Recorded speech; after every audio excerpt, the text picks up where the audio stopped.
Warum ich in keiner Partei bin, das hat dich schon lang interessieren. Ich mag selber gern denken, zu was hätte ich sonst mein Hirn. Das Parteibuch war für mich ein Kicken, ein Stor, der mir hängt am Hals.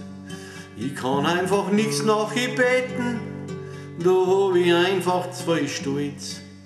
Ich fühl mich nicht wohl zwischen Geschäftlern, ich mag keinen fanatischen Schmerz.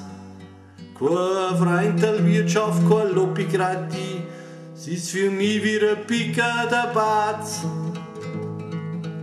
Und ich mag auch nicht lugen und nicht tricksen, nicht frömmeln, nicht säufern, nicht Schwein. Grad was die Fraktionen so haben möcht, wie vor Deppen und Gaunern von Nein. Ich fühl mich nicht wohl zwischen Geschäftlern, ich mag keinen fanatischen Schmerz.